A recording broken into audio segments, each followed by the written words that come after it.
that was weird that Fields could be so great after being so bad, but it's against such a bad defense. Can you help us parse how much of that is Fields and Getsy and Bears schematic improvement, or Denver makes everybody look awesome?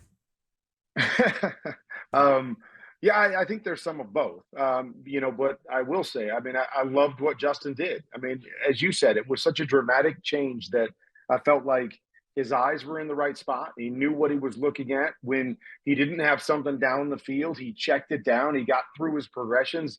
His timing was really good. Getsy, I thought, did a great job because early in that game, it was like his first read was open quite often in that game. So is that Getsy? Is that the Denver Broncos? You guys can figure all that out. But to me, hey, you put it on the coach that if he creates opportunities for your number one receiver and that gets a guy into rhythm. But yeah, it was kind of crazy to watch because of what we had seen up to that point. But I thought Justin played an unbelievable game. When he needed to get off schedule, he got off schedule and he made plays.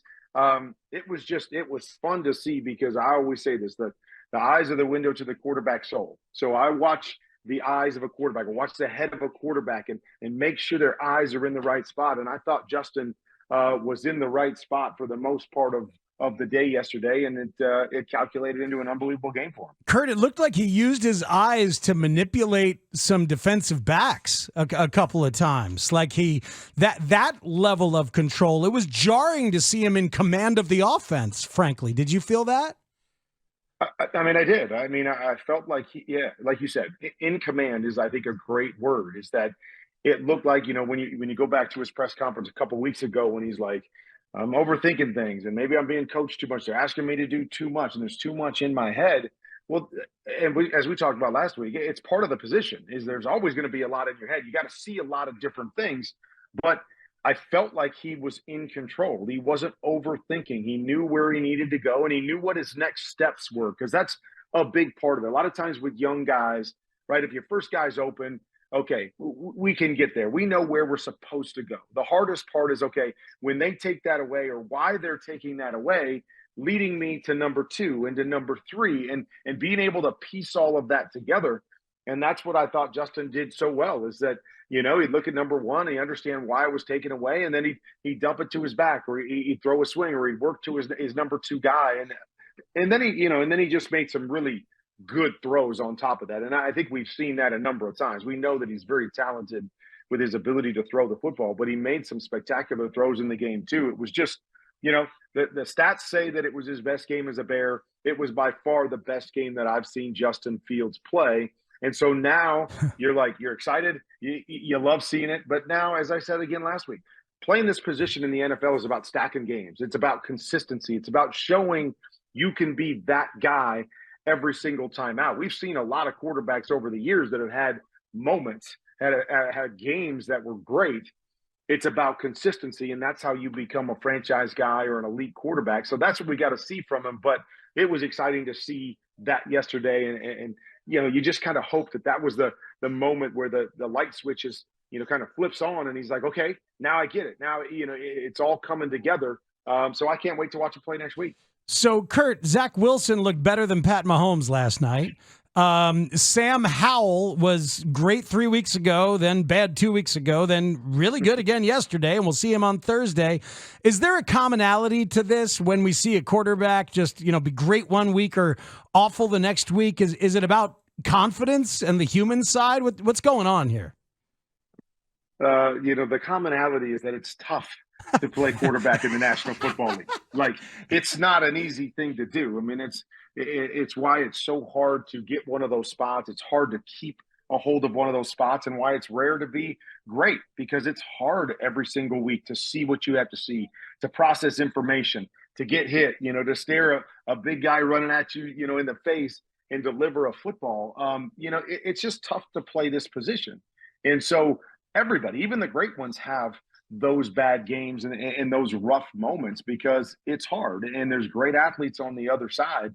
But again, it comes down to the commonality between the really good players is the consistency by which they make plays, by which they understand what they're doing, and they consistently can make the throws that they're supposed to make. And so I expect this from a lot of young guys, right? That I expect them to go through the growing pains. And when you get excited is when, you feel like they're ahead of the curve and they're making some plays and some throws that you go, okay, that's a big time throw in the National Football League. And they're starting to make those things over and over again.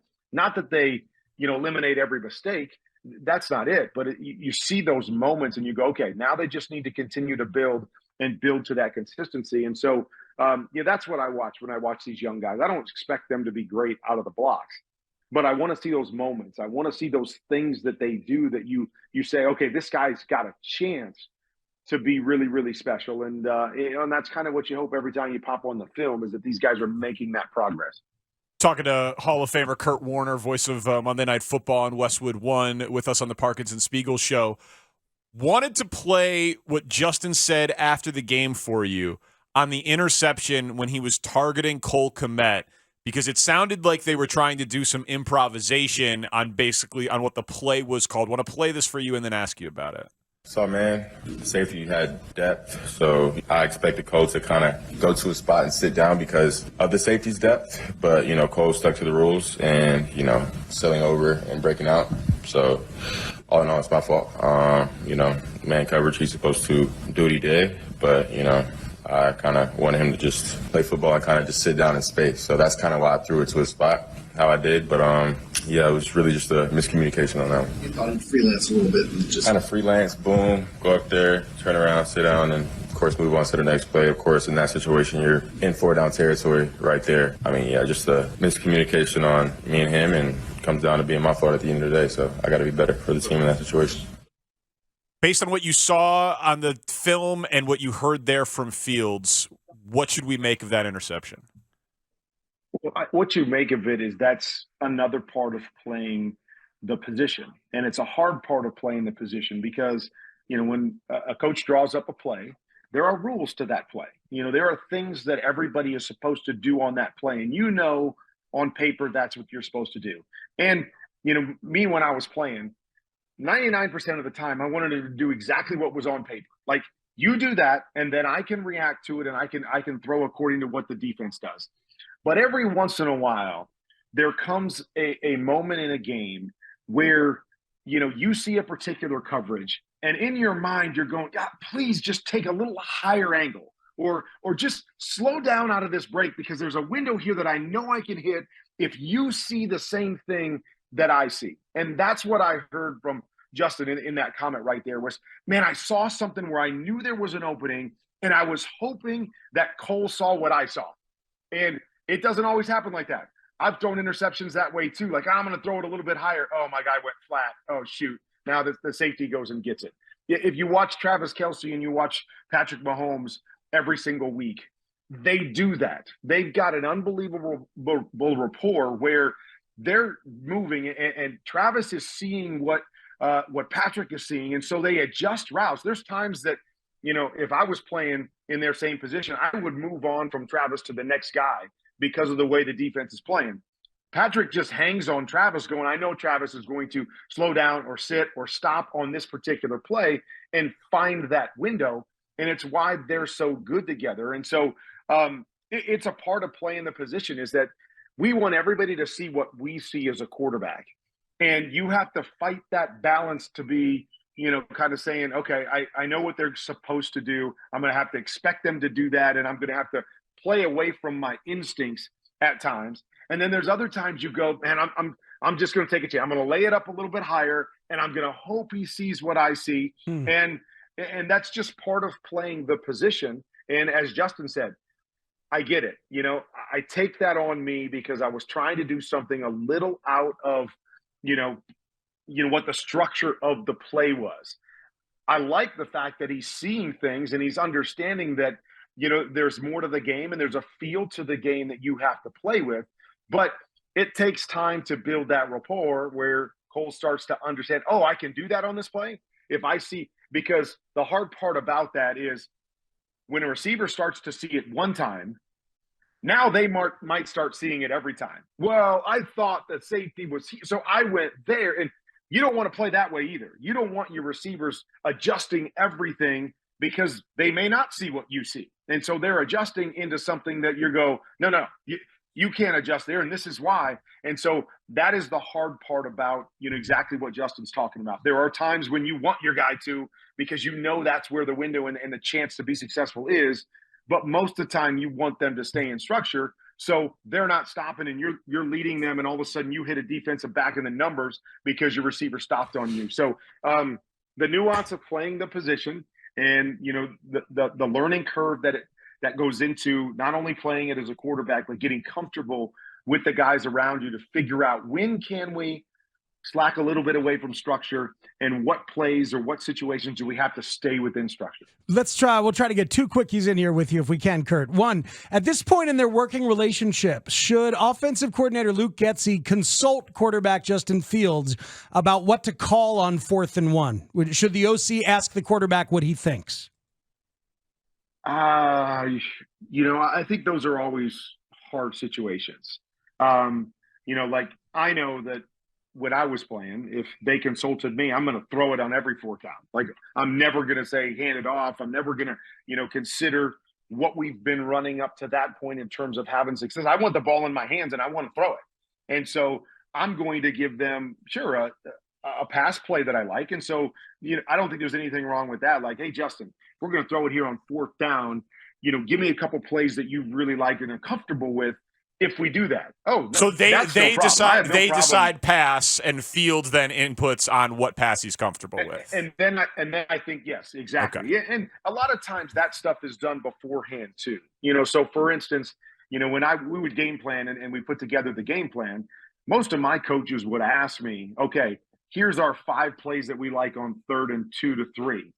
Rank them for me. 1, 2, 3, 4, 5. So they know what my favorites are, what I'm most comfortable with in those different scenarios. And so, you like to think that a lot of time coaches, if they're not consulting on the sideline in that moment, they're looking at their board and going, okay, these are the 3 plays that I know Kurt really likes in this situation. So if I call a pass, I'm going to call one of those because it's set up for this situation. So it doesn't always have to be in that moment consulting. Got it. But you like to think that they consult them beforehand to know, what plays in the game plan they're really, really comfortable with. On a bootleg, on the play that ends up the fumble 6 the other way. I know ideally he throws it away. It's not intentional grounding. It's an incomplete pass. You live to fight another day. And then after that, ideally, he eats the sack, and what happened is worst case scenario. But routinely, they run these bootlegs, and Justin either immediately has a rusher right in his grill, or he has to do some sort of Superman maneuver to make the guy miss. What are they not doing where there is just constantly free rushers on Justin when he turns his back to the line of scrimmage? Well, it's nothing that they're doing. It's what we call a naked bootleg. And that's the idea, is that most times when people are running naked bootlegs, their offensive line is stepping away from the bootleg, and defensive ends are taught, when a tackle steps down, they should step down with them to be able to cover that gap there. So if a running back, does the cutback, there's not a huge gap there. They're sitting there to make the tackle. So, but different guys do it different ways. Some guys step down, some guys, play or see something that says bootleg, so I'm going to play up the field. But there's a couple things, and again, hope Justin's out there listening, and all young. Me too. When I used to play, I didn't do a lot of naked bootlegs, but we did them. And what I would always do, as soon as I would get the snap from center, I would peek back to the backside. And so even though the ball was in my hands and I was going to make a play fake, my first step was peeking backside so I could see the defensive end to kind of see if I could get a tell on what his line was. Was he coming downhill, or, even a pressure guy? Was there an extra guy off the edge that was going to bring pressure? And it gave me an idea when I came off the fake. Do I need to get a little bit more depth? Do I need to be more slow coming out of that? Because there could be a guy there, and worst case scenario, I'll have space to be able to throw it away. So you watch that play, and Justin's such a good athlete. He came out of that so fast and with not a lot of depth that he's turning, and then his head's, he's trying to turn with the speed that he's running, and all of a sudden the guy's in his face and he has no chance to react to it. So naked bootlegs a lot of times, and again, I was a thrower. So I wasn't looking to get outside and make a run where some of these guys might be. But the whole key is make your fake and get some depth off the bat, because you want to keep space between you and that defensive end no matter what it is. So you have a chance to react to what's going on. So I would always get a little cheap on my first step to see if I could tell what was going on, or if there was, like I said, an extra guy back there. Is he dropping in coverage or is he blitzing? So I knew what I had when I turned the corner. And then you try to get away with some depth first so you can get your head turned, see what's going on. If that defensive end stepped down, now you can turn on the speed and get outside and do whatever. That defensive end came up the field. Now I've created an opportunity for him to have to chase me down, and I can react to it so I'm not turning the corner and all of a sudden getting hit as soon as my head gets turned.